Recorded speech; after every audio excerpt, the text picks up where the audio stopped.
नमस्कार. आज आपण शिवचरित्र कथा बघूयात. मोरारबाजी देशपांडे यांचे मरण हा तुमच्या आमच्या पुढील एक सवाल नाही का? का जगायचं? कसं तरी जगायचं का?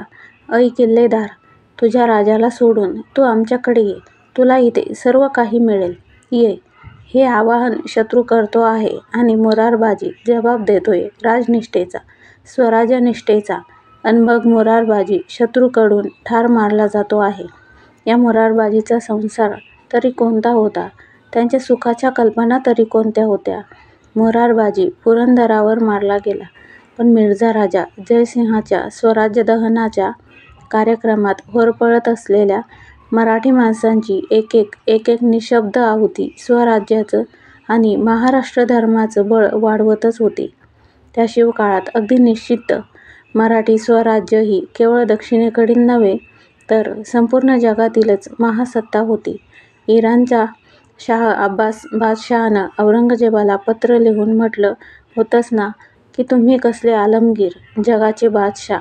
तो लहानसा शिवाजी राजा तुमच्याने आवरला जात नाही, त्याला आवरून दाखवा.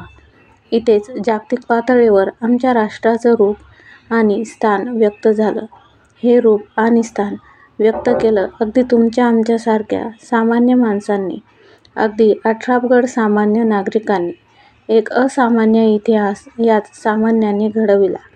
शिवाजी राजा आणि त्यांचं हिंदवी स्वराज्य पार बुडवून टाकायला आलेले लाखाचे सरदार मराठ्यांनी फुंकरून उडवले. डोळ्यासमोर घडत असलेला पुरंदरचा संग्राम मिर्झा राजांना गदगदा हलवत होता. आपल्या आणि शिवाजी राजांच्या जगण्यातला फरक दाखवत होता. मिर्झा राजांच्या जागे होण्यालाही तरीही मर्यादा होतीच. त्याचा मोगली धिंगाणा थांबलेला नव्हता. पुरंदरही अजून लढतच होता. एक मोरारबाजी पडले म्हणून काय जाहले, आम्ही हिंमत धरून भांडतो असे म्हणत गडावरचे मराठे अजूनही लढतच होते. नेता पडला तरीही झुंजत राहण्याची शिकवण महाराजांनी महाराष्ट्राला दिली. पुढच्या काळात तानाजी सिंहगडावर पडला तरीही मराठ्यांनी गड जिंकलाच. सेनापती प्रतापराव गुजर पडले तरीही मराठ्यांनी आक्रमक बहलोलखानाचा पराभव केलाच. पुढे तर शिवाजी महाराजच मरण पावले तरीही मराठ्यांनी औरंगजेबाचा 25 वर्ष झुंजून पूर्ण पराभव केलाच. शिवाजी महाराजांनी इतिहासाचा नवा अध्याय सुरू केला. तोपर्यंत आमचा इतिहास म्हणजे राजा किंवा सेनापती पडला की पराभव झाला नसला तरीही पळून जाणे असा होता. पण इथे इतिहासच बदलला. प्रत्येकाने म्हणजे सैनिकाने आणि नागरिकानेही आपापले काम चोख करावे, राज्य राखावे असा इतिहास घडू लागला. घडला म्हणूनच शिवाजी महाराजांच्या मृत्यूनंतरही शिवाजीनंतर कोण आणि शिवाजीनंतर काय असा प्रश्नच निर्माण झाला नाही. इतिहासानेच सिद्ध झालेले हे अमृताचे एक आचमन आहे. मिर्झा राजा जयसिंग आणि दिलेर खान यांच्या या अघोरी आक्रमणाला 3 महिने पुण्याभोवतीच्या मावळ्यांनी खडतर झुंज दिले. फार सोसलं. एरवी आयुष्यभर अत्यंत पवित्र आणि धर्मनिष्ठ जीवन जगणारा मिर्झा राजा इथे स्वराज्याविरुद्ध राक्षसासारखा कठोर बनला होता. जनता सोसत होती, सैनिक झुंजत होते, पण महाराजही व्याकुळ मनाने विचार करीत होते की हे किती सोसायचं माझ्या माणसांनी. गेली 20 वर्ष माझी माणसं सतत झुंजतायत, सोसतायत, विश्रांती नाही. आता आपणच 4 पावलं माघार घेऊया. म्हणून महाराजांनी मोगलांशी तह करायचा विचार केला आणि पुरंदरच्या पायथ्याशी नारायणपूरजवळ स्वतः महाराज मिर्झा राजांना भेटावयास गेले. तह झाला. स्वराज्यातील 23 किल्ले आणि भोवतीचा प्रदेश महाराजांनी मोगलांस द्यावा हा महत्त्वाचा मुद्दा तहात होता. तो मिर्झा राजांनी आणि दिल्लीहून औरंगजेबानेही मान्य केला. इतरही 2 कलमे होती. हा तह महाराजांनी अतिशय सावधपणे केला. आम्ही माणसं तहात नेहमी हारतो, गमावतो तर खूपच, पण काही वेळा तर युद्ध जिंकूनही तहात सर्वस्व गमावतो. हे येथे घडले नाही. मिर्झा राजा दिलेर संपूर्ण स्वराज्य जिंकून घेऊन शिवाजी राजाला समूळ नष्ट करण्यासाठी आले होते. तो त्यांचा सर्वस्वी हट्ट होता. पण 3च महिन्यात मराठ्यांनी दिलेला संघर्ष पाहिल्यानंतर फक्त 23 किल्ल्यांवर समाधान मानण्याचा विचार या दोघांना मुकाट्याने करावा लागला. यातच नेतृत्वाचे आणि अनुयायाचे बळ व्यक्त झाले. हा शिवशाहीच्या इतिहासातील अत्यंत महत्त्वाचा अध्याय ठरला. पुरंदरचा तह म्हणजे मोगलांपुढे माघार.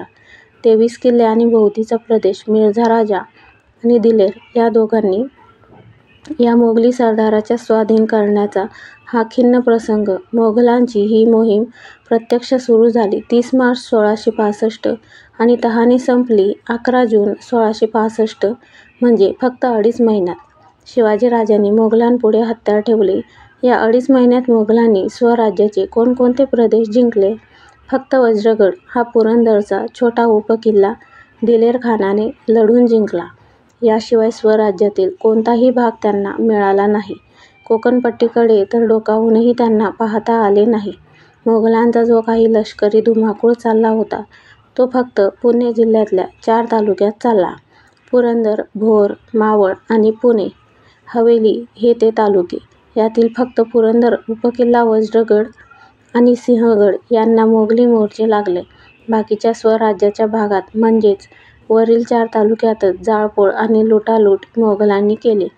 मग एवढ्याच मर्यादित भागात अवघ्या 2 किल्ल्यांच्या युद्धात आणि त्याही यशस्वी युद्धात महाराजांना असे काय अवघड वाटले म्हणून त्यांनी माघार घ्यावी? सातारा, सांगली, कोल्हापूर आणि संपूर्ण कोकण यावेळी सुरक्षित राहिले होते. धक्का बसला होता फक्त 4 तालुक्यांना आणि 2.25 किल्ल्यांना. मग तह का केला? इसवी सन 1646 सालापासून सतत 20 वर्ष हे लहानसे स्वराज्य मोठे होण्यासाठी राबत आहे. अंतर्गत राज्यव्यवस्था आणि आक्रमक शत्रूशी सतत झुंज चालू आहे. उसंत नाहीच. आपल्या बळाच्या मानाने हा भार असह्यच होता. शत्रूही होते अफजल, शाहिस्ता, फतेह, सिद्दी जोहर यांच्यासारखे. हत्तीशी हरणांनी किती झुंजावे, राज्यकारभारातही किती यातना, शेती सुधारावी की पाण्याचा प्रश्न सोडवावा, रानटी जनावरांचा बंदोबस्त करावा की प्रतिष्ठित गुंडांचा बिमोड करावा, अन करावं तरी काय काय, अन मग संसार केव्हा करावा, यातच 20 वर्ष गेली.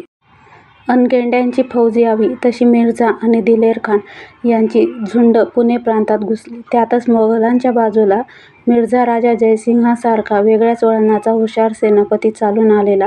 तो तर घरदारं मोडल्याशिवाय मराठे वाकणार नाहीत असं समजून उद्ध्वस्त भूमी करण्याचा डाव मांडून बसला. आजपर्यंत आलेल्या अन नंतरच्याही सर्व शत्रू सेनापतीत हा मिर्झा राजा वेगळ्याच बुद्धीचा होता. म्हणून महाराजांनी 4 पावलं जरा माघार घ्यायचं ठरविलं. हे वादळ गेलं की पुन्हा सारे गडकोट जिंकून घेऊच हा निश्चय होताच. म्हणून हा पुरंदरचा तह म्हणजे निरुपायाने घेतलेली उसंत, पुढची झेप घेण्यासाठी 4 पावले मागे येऊन दबून घेतलेला मोहरा. या तहात 3 मुद्दे होते. 23 किल्ले आणि 7 लाख हुनाचा प्रदेश औरंगजेबास देणे. दक्षिणेतील मोगलांचा जो कोणी सुभेदार शिवाजीराजांना मदतीला बोलवील. त्यावेळी शिवाजीराजांनी 12,000 घोडेस्वारांनिशी मोगल सुभेदारांच्या मदतीस जाणे. युवराज संभाजीराजे भोसले वय वर्ष 9 यांच्या नावाने बादशहाने 5,000चे मनसब देणे. संभाजीराजे नातवान म्हणजे लहान असल्यामुळे त्यांचा प्रतिनिधी म्हणून शिवाजीराजांचा एक मातबर सरदार काम करील, असा हा तह आहे. यात शिवाजीराजांनी मांडलिक म्हणून राहण्याचा कुठेही उल्लेख नाही. एक स्वतंत्र पण माघार घेतलेला राजा याच नात्याने हा तह झालेला आहे. मिर्झा राजांच्या पदरी उदयराज मुन्शी या नावाचा एक अत्यंत हुशार राजस्थानी माणूस होता. तो त्यांचा एकमेव सल्लागार. मिर्झा राजे फक्त त्याचेच सल्ले ऐकत आणि मानित. या उदयराजच्या डोक्यात एक विलक्षण कल्पना आली. ती म्हणजे शिवाजीराजांना बादशहाच्या भेटीसाठी दिल्ली, आग्र्यास न्यावे. म्हणजे महाराजांनी आग्र्यास जावे. ही कल्पना स्वतः महाराजांची तर नव्हतीच, पण औरंगजेबाचीही नव्हती आणि मिर्झा राजांचीही नव्हती. ती कल्पना होती या उदयराज मुन्शीची. ती त्याने मिर्झा राजास सांगितली. ती त्यांना एकदम अफलातून वाटली. ते बेहद खुश झाले. या मुन्शीने ओळखले होते की मिर्झा राजांच्या मनात शिवाजीराजांबद्दल जरा सादर सद्भावना आहे. त्यांच्या मनात औरंगजेबाबद्दलही निष्ठा आहे. अन आज असलेले शाही दरबारातील आपले स्थान याहूनही अधिक उंचावे अशी मिर्झा राजांची स्वाभाविक महत्त्वाकांक्षा होती. हे सर्व ओळखून हे सर्वच साधावे असा एक बुद्धिबळाचा डाव मुन्शीने मिर्झा राजांपुढे मांडला. जर शिवाजीराजे आग्र्यास बादशहाच्या भेटीस आले तर कोणापुढेही आजपर्यंत न वाकलेला, झुकलेला एक जबरदस्त हिंदू राजा आपल्या शाही तख्तापुढे वाकल्याने औरंगजेबाचा दिमाग निसंशय अपार वाढणार होता. या भेटीच्या निमित्ताने शिवाजीराजांसारखा एक भयंकर शत्रू निदान काही काळ तरी दक्षिणेत थंडावणार होता, हा औरंगजेबाचा फायदा.